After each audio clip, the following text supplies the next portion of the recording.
আসসালামু আলাইকুম। আমরা ট্রেজারি ম্যানেজমেন্টে ম্যাথ না করলে হবে না স্যার? ম্যাথ না করলেও হবে, সমস্যা নাই।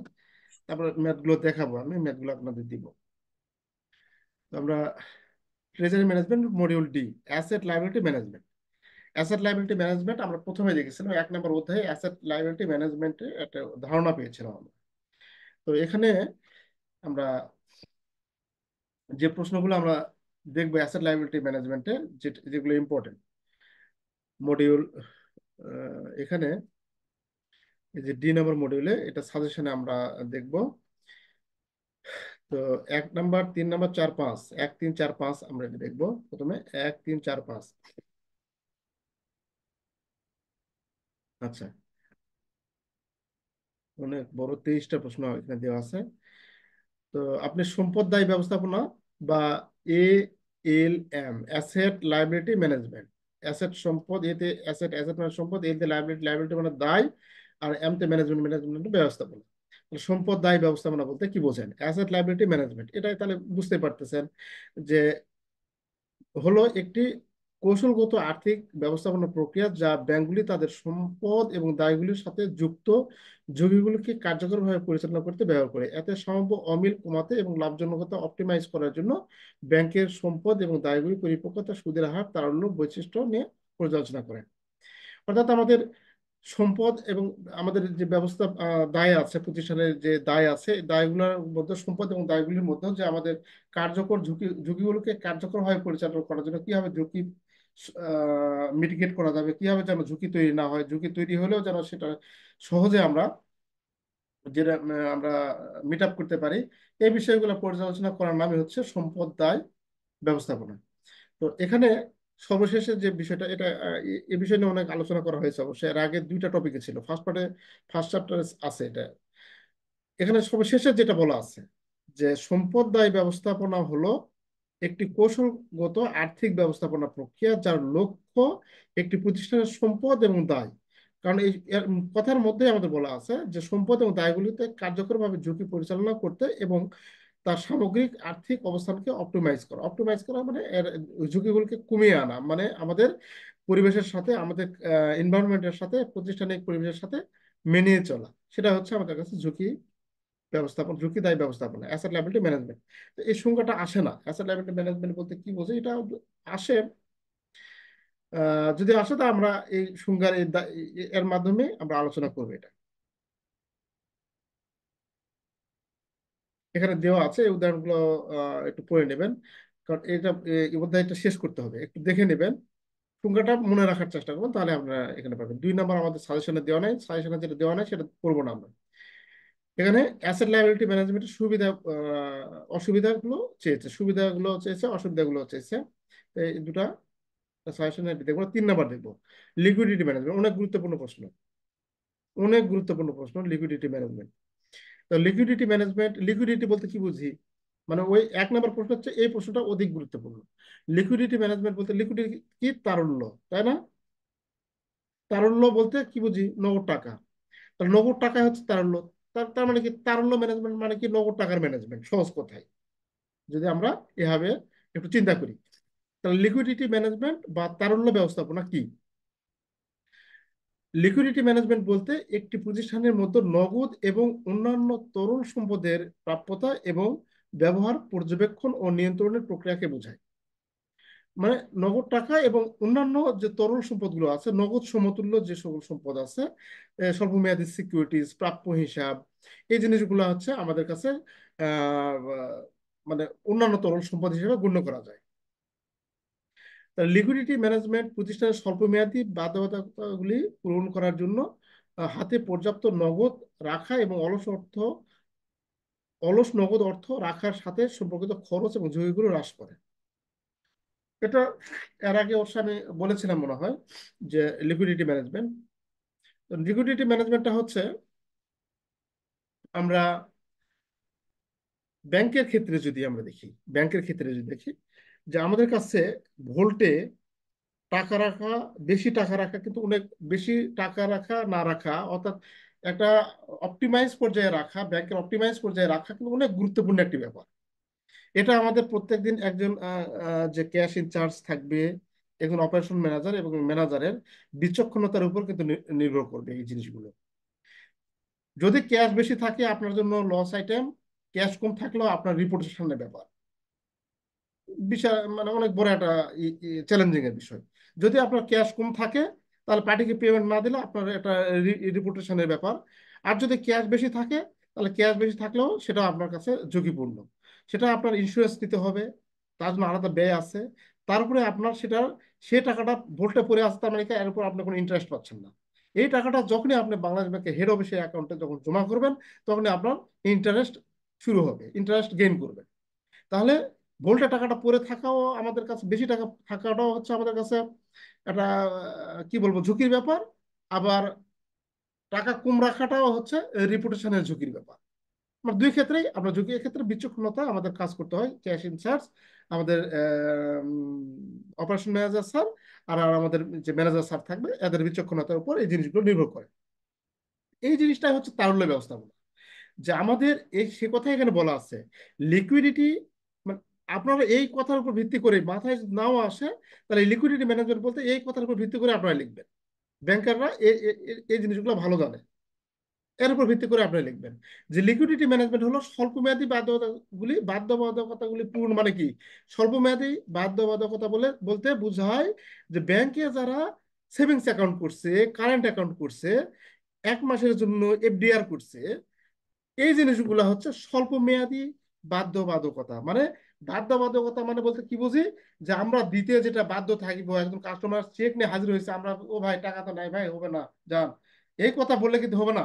এটা আপনার রিপুটেশনের ব্যাপার, যে কালকে আসেন পরে আসেন, এটা বলা যাবে না। তাহলে এই যে এই জিনিসগুলো আমাদের মানে পূরণ করতে হবে। লিকুইডিটি ম্যানেজমেন্ট স্বল্পমেয়াদী বাধ্যবাধকতাগুলি, মানে কি একজন সেভিংস অ্যাকাউন্টের চেক আছে তাকে আমাদের দিতে হবে। এতে জন্য পর্যাপ্ত নগদ অর্থ রাখা, মানে এই চেকের টাকাগুলো যেন আমরা দিতে পারি, এই জন্য পর্যাপ্ত নগদ পরিমাণ রাখা। আবার বলছে অলস নগদ অর্থ রাখার সাথে সম্পর্কিত খরচ, এই যে বিষয়টা, আমরা নগদ অর্থ যদি আমরা ওখানে রাখি, অলস ভাবে ফেলে রাখি, এক আপনার 50 লাখ টাকা ভোল্ট লিমিট ছোট ছোট ব্রাঞ্চের ক্ষেত্রে, সেখানে আপনার দেখা যাচ্ছে 50 লাখ টাকা ভোল্ট লিমিট, সেখানে আপনার হয়ে হয়ে আছে 1.5 লাখ, 1.5 কোটি, 1.5 crore। তাহলে 1 কোটি টাকায় বেশি আছে আপনার ভোল্টে। তাহলে এই 1 কোটি টাকা বেশি রাখার ফলে এই নগদ অর্থ রাখার ফলে সম্পর্কিত খরচ, এখানে এখানে যে আপনি লাভ পাচ্ছেন সেই লাভ থেকে বঞ্চিত হচ্ছেন, এবং এর জন্য বীমা ঝুঁকি আপনাকে নিতে হচ্ছে, এবং ঝুঁকিগুলোকে হ্রাস করে। মানে এই যে আমাদের খরচ যেটা যেন না হয়, এবং এই যে ঝুঁকি যেটা আছে, বীমা ঝুঁকি থেকে শুরু করে অন্যান্য বিভিন্ন রকম ঝুঁকি যেরকম থাকে, সেই ঝুঁকিগুলো যেন না হয় এই জিনিসগুলো ম্যানেজমেন্ট করা, এই জিনিসগুলো পরিচালনা করা। আশা করি আপনারা এই তথ্যের উপর, শুধু এই একটা মতো টপিকের উপর আপনারা বান লিখতে পারবেন আমার বিশ্বাস, লিকুইডিটি ম্যানেজমেন্ট যদি আসে। আচ্ছা, এটা ব্যাংকের ক্ষেত্রে নগদ লক্ষ্মী উদাহরণ দিলাম, এটা আপনারা ভালো বুঝবেন, ব্যাংকাররা ভালো এটা জানেন। তো কার্যকর তারল্য ব্যবস্থাপনা নগদ প্রবাহের পূর্বাভাস দেওয়া, নগদ প্রবাহ এবং বহি প্রবাহের সময়কে অনুকূল করা, উপযুক্ত নগদ মজুদ বজায় রাখা এবং স্বল্পমেয়াদী বিনিয়োগ কৌশলগুলির মতো বিভিন্ন তারল্য ব্যবস্থাপনার উপকরণ এবং কৌশলগুলি পরিচালনা করে। এছাড়া লিকুইডিটি ম্যানেজমেন্ট কার্যকরভাবে তারল্য পরিচালনা করে, মানে ওই যে কথাটা, ওই 2 লাইন কথার উপরে এগুলো আবার বিস্তারিতভাবে আলোচনা করা আছে।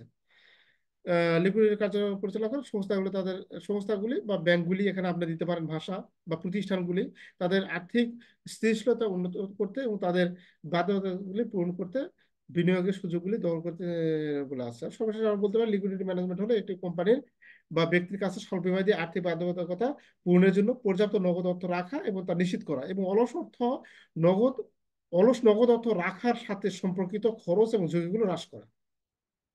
আচ্ছা, তো এই হচ্ছে আমাদের এই প্রশ্নটা কিন্তু অনেক ইম্পর্টেন্ট, লিকুইডিটি ম্যানেজমেন্ট, যেটার সাথে আমাদের প্রত্যেক দিনই ডিসিশন নিতে হয়। বড় বড় ব্রাঞ্চগুলোতে প্রত্যেক দিনই ডিসিশন নিতে হয় লিকুইডিটি ম্যানেজমেন্ট নিয়ে। আর এমন কোনো ব্রাঞ্চ নাই এটা নিয়ে মানে ডিসিশন নিতে হয় না, এই ডিসিশনটা আমাদের নিতেই হয়। আচ্ছা, তারপরে আছে 4 নাম্বার। 4 নাম্বার আমাদের এখানে সাজেশনে আমাদের 4 নাম্বারটা বলা ছিল। তো 1 নাম্বার, 3 নাম্বার, 4 নাম্বার, 4 নাম্বার দেখো তারল্য ব্যবস্থাপনার মূল উপাদানগুলো আলোচনা করলো। তারল্য ব্যবস্থাপনার মূল উপাদান, তাহলে তারল্য আমাদের ব্যবস্থাপনার মূল উপাদানগুলো এখানে আলোচনা করতে পারছি। তারল্য ব্যবস্থাপনা লিকুইডিটি ম্যানেজমেন্ট বলতে বোঝায় যে একটি প্রতিষ্ঠানের স্বল্প মেয়াদী বাধ্যবাধকতা মেটাতে এবং তার কর্মক্ষম চাহিদা পূরণের জন্য পর্যাপ্ত নগদ বা সহজে পরিবর্তন যোগ্য সম্পদ রয়েছে তা নিশ্চিত করার প্রক্রিয়া। তারল্য ব্যবস্থাপনার মূল উপাদানগুলি নিম্নরূপ: নগদ প্রবাহের পূর্বাভাস। নগদ প্রবাহের পূর্বাভাস মানে তারল্য ব্যবস্থাপনা তো বুঝতে পারছেন যে আপনি অপটিমাইজ ব্যাংকের, আমাদের ব্যাংকের অনুযায়ী, গ্রাহক সংখ্যা অনুযায়ী, ব্যাংকের চাহিদা অনুযায়ী আমাদের যে পরিমাণ নগদ টাকা না রাখলেই নয়, সে পরিমাণ নগদ রাখাটা হচ্ছে, সেটা ব্যবস্থাপনা করাটাই হচ্ছে আমাদের কাছে মূলত তারল্য ব্যবস্থাপনা। আচ্ছা, এর জন্য আমাদের কি লাগে? এই এই জিনিসটা করতে আমাদের কি লাগে? নগদ প্রবাহের পূর্বাভাস, তাই না? আপনি ওই বিষয়টা আগে বলবেন, তারল্য ব্যবস্থাপনাটা কি। তাহলে তারল্য ব্যবস্থাপনা হচ্ছে আমাদের একবার অপটিমাইজ পর্যায়ে নগদ টাকা ভোল্টে রাখা। এখন যদিও এটা অ্যাকুরেট হয় না, আপনি হয়তো বলবেন যে হয়তো কত টাকার চেক আসবে না আসবে এটা কেমনে বুঝবেন? এটা আপনার এক্সেপশনের ক্ষেত্রে বলতেছি না, আপনার প্রত্যেক দিন তো এটা হবে না, তাই না? এরকম দু একদিন এক্সেপশন হতে পারে, কিন্তু প্রত্যেক দিনের জন্য আপনার যে প্র্যাকটিস হবে এই এই প্র্যাকটিসটাই। তাহলে এটার জন্য আমাদের কি নগদের পূর্বাভাস লাগবে। নগদের পূর্বাভাস এই উপাদানটি একটি নির্দিষ্ট সময়ের মধ্যে সংস্থার ভবিষ্যতে নগদ প্রবাহ এবং বই প্রবাহের অনুমান এবং প্রজেক্টিং আমাদের আছে। মানে প্রজেক্টিং রেট থাকে, প্রজেক্টিং তো বোঝেন। নগদ আন্তঃপ্রবাহ এবং বহিঃপ্রবাহ, নগদ টাকা কত টাকা আসবে, কেউ জমা দেবে এবং কত টাকা চলে যাবে, ব্যাংকের ক্ষেত্রে আমি বলছি এগুলো সবগুলো। তাহলে এই জিনিসগুলো আমাদের অনুমান থাকতে হবে। যদি অনুমান না থাকে তাহলে কিন্তু আমরা বুঝতে পারবো না। এখন আপনি আপনার ব্যাংকে আহ, দেখেন, হয়তো বিকাশের এজেন্ট টাকা জমা দেয়, বিকাশের এজেন্ট টাকা জমা দেয়, সে হচ্ছে দেয় হচ্ছে সন্ধ্যার দিকে বা একবার লাস্ট আওয়ারে আসে। যদি এটা ব্যাংকিং এর ক্ষেত্রে খুব বিরক্তিকর একটা বিষয়, কিন্তু তারপরে আমরা সহ্য করে নিতে হয় বা সহ্য করতে হয় আমাদের। তো তারপরে আমাদের দেখা যাচ্ছে যে এই সেদিনে আমাদের একটা চেক আসছে, সেদিনে আমাদের একটা চেক আসছে বা চেক আসবে বা দিবে, একটা 50 লাখ বা 60 লাখ টাকা একটা চেক দিবে। আমরা একজন কাস্টমার মধ্যে বলে রাখছে যে আমরা আগামীকাল আমরা এত টাকা উঠাবো। এখন আপনি সেদিনই টাকাটা জমা আসবে বিকাশে, বিকেলে বিকেলে জমা আসবে। তাহলে এই ক্ষেত্রে আপনি কিভাবে ম্যানেজমেন্ট করবেন? আপনি তখন ওই বিকাশে এজেন্টকে ফোন দিবেন বা আরো যে দু চারটা পার্টিকে আছে ফোন দিবেন, তারপরও আপনি অন্য ব্যাংক থেকে টাকা নিয়ে আসবেন না, কারণ নিয়ে আসলে সেখানে আপনার কষ্ট বেড়ে যাচ্ছে। তো এই যে নগদের বিভিন্ন পূর্বাভাস থাকে, বিভিন্ন পার্টির কাছ থেকে আমরা পাইতে পারি, বিভিন্ন ফোন দিয়ে আমরা এরকম আমরা নগদ পূর্বাভাসটা নিব, যে আমরা মানে যে টাকা দেওয়ার ক্ষেত্রে পূর্বাভাসটা আমরা ইয়া করতে পারি, টাকা আনার ক্ষেত্রেও আমরা এরকম নিতে পারি। তো এইগুলো সাধারণত আমাদের ইনচার্জ সাহেব করে থাকে, ক্যাশ ইনচার্জে তিনি করে থাকে। এবং আমাদের মেয়র স্যারের অনেক পরিচিত সার্কেল থাকে, সে মেয়র স্যাররা এই ধরনের পূর্বাভাসের দিয়ে থাকে আর কি। তো এই জিনিসটা হচ্ছে, পূর্বাভাসটা আমাদের অবশ্যই থাকতে হবে, না থাকলে আমরা এই টার্ন ব্যবস্থাপনা সঠিকভাবে কার্যকর করতে পারবো না। Working capital management, working capital management, working capital শব্দটি আমাদের প্রতিষ্ঠানের ক্ষেত্রে মানে উৎপাদনকারী প্রতিষ্ঠানের ক্ষেত্রে ব্যবহৃত হয়। উৎপাদনশীল প্রতিষ্ঠানের ক্ষেত্রে ওয়ার্কিং ক্যাপিটাল শব্দটি ব্যবহৃত হয়। ব্যাংকের ক্ষেত্রে যেটা ওয়ার্কিং ক্যাপিটাল বলতে, যেটা আমাদের প্রত্যেক দিনের যে চাহিদা মেটানোর জন্য যে পরিমাণ টাকা থাকা দরকার, সেটা হচ্ছে আমাদের কাছে ওয়ার্কিং ক্যাপিটাল। তো এই ওয়ার্কিং ক্যাপিটালটা হচ্ছে, এখানে বলা আছে ওয়ার্কিং ক্যাপিটাল বলতে একটি কোম্পানির প্রতিদিনের ক্রিয়াকলাপ কভার করা, এই যে বলা আছে এই প্রতিদিনের ক্রিয়াকলাপ কভার করার জন্য প্রয়োজনীয় তহবিল বোঝায়। কার্যকরী মূলধন ব্যবস্থাপনার মধ্যে মসৃণ ক্রিয়াকলাপ নিশ্চিত করতে এবং তার অপটিমাইজ করার জন্য নগদ নগদ প্রাপ্য হিসাব প্রদেয় স্তরগুলি পরিচালনা করে বা প্রদেয় হিসাবগুলি পরিচালনা করে। নগদ রূপান্তর চক্র, নগদ রূপান্তর চক্র, নগদ রূপান্তর চক্র বলতে একটি কোম্পানির ইনভেন্টরি এবং অন্যান্য সংস্থানগুলিকে তার বিনিয়োগগুলিকে বিক্রয়ের মাধ্যমে নগদে রূপান্তর করতে পারে, যে সময় নেই তা উপস্থাপন করে। নগদ রূপান্তর চক্র কার্যকরভাবে পরিচালনার মাধ্যমে ব্যবসাগুলো তাদের মূলধন ও অতরল সম্পদের বাধার সময়কে কমিয়ে আনতে পারে, এভাবে তার উন্নতি হয়। অর্থাৎ আমরা যেগুলো ব্যবসা প্রতিষ্ঠানের ক্ষেত্রে বিশেষ করে আমরা নগদ টাকায় সহজে কোনো সম্পদের বিনিময়ে আমরা নগদ টাকায় রূপান্তর করতে পারি। যেমন আমাদের ব্যাংকের ক্ষেত্রে যদি এটা হয়, ব্যাংকের ক্ষেত্রে যেটা হয় আমাদের ধরুন ব্যাংক তো আর পূর্ণ ওরকম ব্যবসা করে না। মানে আমরা আমরা যেরকম একটা কোনো ব্যবসায় ধরুন চালের ব্যবসায় চাল হয়তো 20 বস্তা চাল দিল, দিয়ে নগদ টাকার সঙ্গে সঙ্গে নিয়ে নিয়ে নিতে পারে, কিন্তু ব্যাংক তো ওরকম ভাবে কোনো কিছু দিবে না। ইন্ডিভিজুয়াল ওইরকম কোনো পূর্ণত দিবে না। ব্যাংক তখন কি করবে? ব্যাংক তখন এখানে ইউজ করবে, সে একটা পে অর্ডার ইস্যু করতে পারে, কোনো ব্যাংকের নামে পে অর্ডার ইস্যু করে সেখান থেকে নগদ টাকা সঙ্গে সঙ্গে কালেক্ট করতে পারে, তাই না? এরকম ভাবে নগদ রূপান্তর চক্র বলতে আমাদের এটা যে কোনো কোনো একটা ব্যাংকে কোনো একটা ইনস্ট্রুমেন্ট দিয়ে আমরা সঙ্গে সঙ্গে নগদ টাকাটা আমরা কোনো ব্যাংক থেকে কালেক্ট করতে পারি। আচ্ছা, কোনো ব্যাংকে এটা আছে, কোনো ব্যাংকে নাই এই প্র্যাকটিসটা। আচ্ছা, নগদ মজুদ তারল্য ঝুঁকি ব্যবস্থাপনার জন্য নগদ সংরক্ষণের পর্যাপ্ত স্তর বজায় রাখা এবং অন্যান্য রাখা অত্যন্ত গুরুত্বপূর্ণ। নগদ মজুদ প্রত্যাশিত ব্যয়, আচ্ছা বলছে, আমি পয়েন্টগুলো পড়ে যাচ্ছি। নগদ মজুদ ক্রেডিট অসুবিধাগুলোতে এক্সেস, নগদ ঘনত্ব পুলিং, যেটা ইয়া লাগবে সেটা বাদ দিবেন, এটা বাদ দিবেন, এটা অত ইয়া মনিটরিং রিপোর্টিং, এই জিনিসটা দেখবেন। তো আমাদের এখান থেকে 4-5টা পয়েন্ট, 4-5টা পয়েন্ট। এখন আমার কথা হচ্ছে এখানে যে পয়েন্টগুলো আছে এই পয়েন্টটা দিতে হবে তা না, আপনার সুবিধা মতো, যেটা আমি প্রথম থেকে শুরু থেকে বলে আসতেছি, আপনার সুবিধা মতো পয়েন্ট আপনি এখানে ইউজ করবেন। আর এই তথ্যের উপর ভিত্তি করে শুধুমাত্র ব্যাংকের ভোল্টের কথাটা মাথায় নিয়ে আসবেন, তারপরে আপনি লিখতে শুরু করবেন, দেখবেন যে প্রশ্ন ইজিলি হয়ে গেছে। আচ্ছা, আমরা 5 নম্বর এখানে বলা আছে, why it is important to manage the liquidity efficiently। আমাদের দক্ষতার সাথে তারল্য পরিচালনা কেন গুরুত্বপূর্ণ? কেন গুরুত্বপূর্ণ এটা কিন্তু আমরা সংজ্ঞার মধ্যেই আলোচনা করেছি, ইতিমধ্যে আলোচনা হয়ে গেছে কেন গুরুত্বপূর্ণ।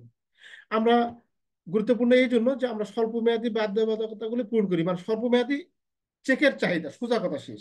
এখানে যদি এটা যদি আপনার কাছে বিরক্ত লাগে, এটা যদি আপনার কাছে বিরক্ত লাগে, চেকের মূল্য পরিশোধের জন্য, স্বল্প মেয়াদী চেকের মূল্য অর্থাৎ কাউন্টার কাউন্টার চেকের মূল্য পরিশোধের জন্য শেষ।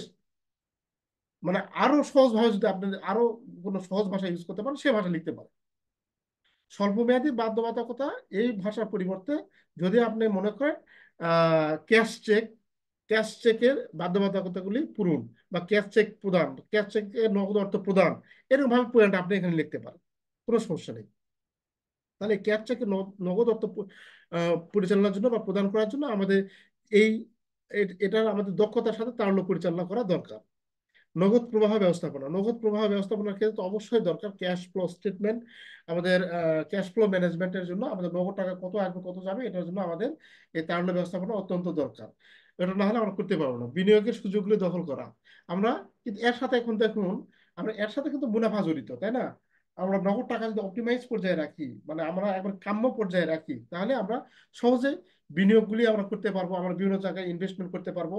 তা না হলে আমাদের নগদের কিন্তু আমরা নগদ ক্রাইসিসের মধ্যে পড়ে যাবো। অনেক সময় ব্যাংক দেখায় যে ক্যাশ টাকা নেই, ওই জন্য লোন ডিসবার্স হচ্ছে না, তাই না? এরকম হয়, অনেক অনেক ক্ষেত্রে এরকম পরিস্থিতি সৃষ্টি হয়। বিনিয়োগের সুযোগগুলি দখল, আচ্ছা জরুরি পরিস্থিতি এবং অপ্রত্যাশিত পরিস্থিতি মোকাবেলা করা। অপ্রত্যাশিত পরিস্থিতি, জরুরি পরিস্থিতিতে আমাদের কোনো কিছুতে টাকার প্রয়োজন হবে, বা কোনো কিছুতে টাকার দরকার আমাদের, তাহলে সেক্ষেত্রে আমাদের সে পরিস্থিতিগুলো মোকাবেলা করতে পারি, এবং অপ্রত্যাশিত পরিস্থিতি যেটা ঘটনা ঘটে সেগুলো আমাদের মোকাবেলা করতে পারি। ঋণ এবং আর্থিক বাধ্যবাধকতাগুলি পরিচালনা করা, ওই একই কথা বলা আছে। ব্যবসায় ধারাবাহিকতা বজায় রাখা, আমাদের মুনাফা অর্জনে সহায়তা করা এবং বিনিয়োগকারীদের আস্থা বাড়ানো। বিনিয়োগকারীদের আস্থা বাড়ে যদি আমাদের ক্যাশে ওরকম না হয়। আপনারা দেখবেন বেশিরভাগ ক্ষেত্রে কাস্টমাররা আসে বলবে যে অমুক ব্যাংকে গিয়ে 10 লাখ টাকার চেক নিয়ে গেলে চেকের টাকা দিতে পারে না, কি ব্যাংক খুলে বসছে, এরকম কথা বলে। কিন্তু আসলে কি দিতে পারে না? দিতে পারবে। 10 কেন, 50 লাখ, 1 কোটি, 2 কোটি, 3 কোটি, কি চাই সবই দিতে পারবে, সমস্যা না, তার যদি অ্যাভেলেবল ব্যালেন্স থাকে। কিন্তু ঘটনা হচ্ছে কি, এই ওই সময় দিতে পারলো না, তার মানে কি ওটা হচ্ছে তারল্য ম্যানেজমেন্টের, লিকুইডিটি ম্যানেজমেন্টের ঘাটতি রয়েছে, এই জন্য দিতে পারবে না। আর হুট করে যদি চেক নিয়ে আসে 2 একদিন, এটা আলাদা হিসাব। আর যদি এটা যদি বারংবার ঘটে, তাহলে সেটা আমাদের কাছে একটা প্রেস্টিজ ইস্যু। আচ্ছা, লিকুইডিটি কভারেজ রেশিও, তারপরে 6 নম্বর আমাদের সাজেশনে কি দেওয়া আছে, 5 নম্বর, 5 নম্বর পর আছে 6 number, liquidity coverage ratio, LCR. Liquidity coverage ratio LCR বলতে আর্থিক প্রতিষ্ঠানগুলি দ্বারা ধারণ করা উচ্চতর তরল সম্পদের অনুপাতকে বোঝায়, যাতে স্বল্পমেয়াদী বাধ্যবাধকতাগুলি মেটাতে তাদের চলমান দক্ষতা নিশ্চিত করা যায়। এসিএল বা লিকুইডিটি কভারেজ রেশিও হলো ব্যাসেল কমিটি দ্বারা প্রভাবিত একটি নতুন তারল্যমান। লিকুইডিটি কভারেজ রেশিও এলসিআর নিশ্চিত করে যে ব্যাংক এবং অন্যান্য আর্থিক প্রতিষ্ঠানে 30 দিনের চাপের সময়, মানে যে হ্রাস হওয়ার যায় চাপের সময়, তাদের তারল্য চাহিদা মেটাতে পর্যাপ্ত উচ্চমানের তরল সম্পদ, high quality liquid asset, HQLA liquid asset রয়েছে। এখানে এলসিআর গণনার জন্য তিনটি গুরুত্বপূর্ণ পরিমাণ জানা প্রয়োজন। উচ্চমানের তরল সম্পদের স্টকের মোট মূল্য, মোট নগদ বহিঃপ্রবাহ পরবর্তী 30 দিন স্ট্রেস পিরিয়ডে, আর মোট নগদ প্রবাহ আন্তঃপ্রবাহ পরবর্তী 30 দিন স্ট্রেস পিরিয়ডে পরিস্থিতিতে। এসিআর প্রয়োজনীয় এসিআর প্রয়োজনীয় পূরণ হবে যদি এ এবং বি, এই জিনিসটা একটু বুঝতে হবে আমাদের। এর মান, এর মান বি মাইনাস সি এর চেয়ে বেশি হয়। এই বি মাইনাস সি, এর মান যদি বি মাইনাস সি এর চেয়ে বেশি হয়, অর্থাৎ যদি উচ্চমানের তরল সম্পদ স্ট্রেস পরিস্থিতিতে নেট নগদ বহিঃপ্রবাহের চেয়ে বেশি হয়, যেখানে সি হলো সর্বোচ্চ এবং বি হলো 75%। এলসিআর এর সূত্রটি হলো এরকম ভাবে, মানে আমরা সূত্রটি লেখার চেষ্টা করবো এখানে, যে এলসিআর সমান stock of high quality liquid asset একে total net cash outflow over the next 30 calendar days. এটা আমরা করার পর যেটা আসবে হয় সমান অথবা বেশি হবে, তার চেয়ে 100% বেশি হবে। তাহলে এলসিআর এর উদাহরণ হলো, এখানে এলসিআর এর উদাহরণটা হচ্ছে এরকম: যদি হাই কোয়ালিটি লিকুইড অ্যাসেটে এবিসি ব্যাংকের বিডিটি 1 মিলিয়ন থাকে এবং আগামী 30 দিনের মধ্যে BDT 1 million net cash outflow হওয়ার আশা থাকে, তাহলে এলসিআর হবে, এটা মনে করে ধরেন অঙ্কতে দিতে পারে। হ্যাঁ, এরকম অঙ্কতে দিতে পারে এলসিআর কি হবে, এলসিআর হোয়াট ইজ এলসিআর, তখন এটা খালি ভাগ করে দেখাতে হবে। এই করলে মনে করেন যে 5 মার্ক এরকম থাকতে পারে। তাহলে এখানে এবিসি ব্যাংকের এলসিআর সমান বিডিটি 100 মিলিয়ন, বিডিটি 100 মিলিয়ন ভাগ বিডিটি 150 মিলিয়ন গুণন 100 সমান এত পার্সেন্ট। এটা আমাদের এই যে সূত্রটা আছে, সূত্রটা প্রয়োগের মাধ্যমে এটা এখানে করতে হবে। তাহলে এখানে বলে দেয়া আছে কিন্তু high quality high quality ABC high quality liquid asset কত, 100 মিলিয়ন। তাহলে এটা হচ্ছে 100 মিলিয়ন, এখানে বলে দেয়া আছে। তাহলে এই যে হাই কোয়ালিটি লিকুইড অ্যাসেটকে আমরা ভাগ করবো, তাই না? এটাকে ভাগ করবো কত দ্বারা? 30 দিনের যে আমাদের ক্যাশ ইয়ে থাকবে,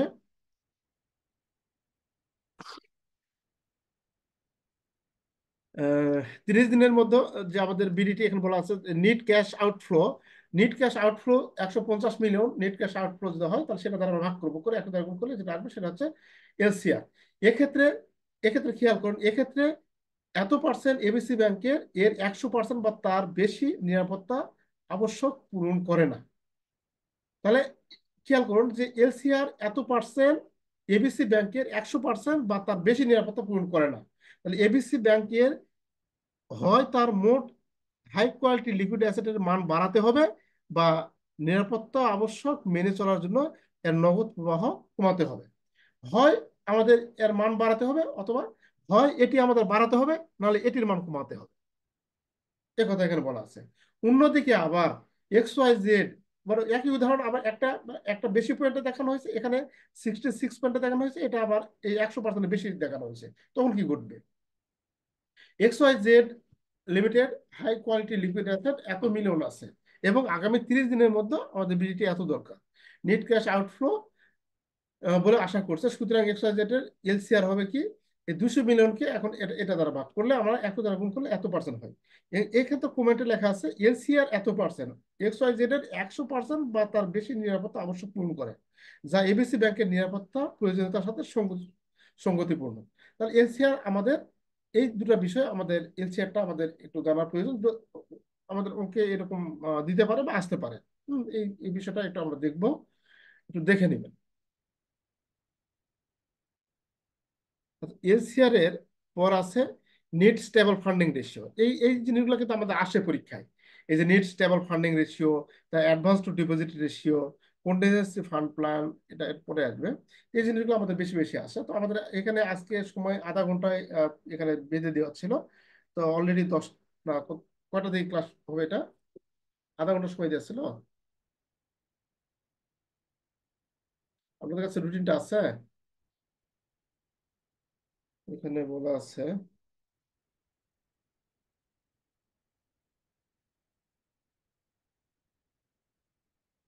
বিস্তারিত। ও সরি। আচ্ছা, এটা আমরা দেখতেছি ট্রেজারি ম্যানেজমেন্ট, আগে তো রিস্ক ম্যানেজমেন্ট আমাদের আছে। আজকে তো রিস্ক ম্যানেজমেন্টের ক্লাসটা। আচ্ছা হোক, আমরা এরপরে রিস্ক ম্যানেজমেন্টটা দেখবো। ওটা খেয়াল করি না কিন্তু। আজকে হচ্ছে 20 তারিখ, রিস্ক ম্যানেজমেন্ট আছে। আচ্ছা, এরপরে রিস্ক ম্যানেজমেন্ট আমরা দেখবো। আচ্ছা, এই এই কটা আপনারা আপনাদের কাজ হবে, এই এই কটা রেশিওটা দেখবেন, অবশ্যই দেখবেন, এর মধ্যে কিন্তু থাকবেই, এর মধ্যে থাকবেই, হ্যাঁ। প্রতিবারই থাকে আর কি। নেট স্টেবল ফান্ডিং রেশিও আর advance to deposit ratio, AD ratio, যেটা আমরা জানি। এডি রেশিওটা ব্যাংকের ক্ষেত্রে কিন্তু অনেক বেশি ব্যবহার হয় এই কথাগুলি। এখান এখান থেকে কিন্তু 96তম ব্যাংক ডিপ্লোমা পরীক্ষা অনেক অনেক কোশ্চেন এসেছে, অনেক কোশ্চেন এসেছে, হ্যাঁ। অনেক কোশ্চেন এসেছে, তো এগুলা আমরা একটু দেখবো, এই জিনিসগুলো একটু বেশি বেশি দেখবো। ঠিক। আমরা আগামী দিন এই অধ্যায়টা শেষ করব, পরে আবার পরের অধ্যায়টা শেষ করব। ডেরিভেটিভস আছে, অনেক চমৎকার একটি অধ্যায় ডেরিভেটিভস। আচ্ছা, তাহলে আমরা আজকে তাহলে এই এই ট্রেজারি ম্যানেজমেন্টটা এখানে শেষ করি। সবাই ভালো থাকবেন, আসসালামু আলাইকুম। রিস্ক ম্যানেজমেন্ট যাদের আছে তারা জয়েন করতে পারেন। রিস্ক ম্যানেজমেন্ট দেখবো এখন।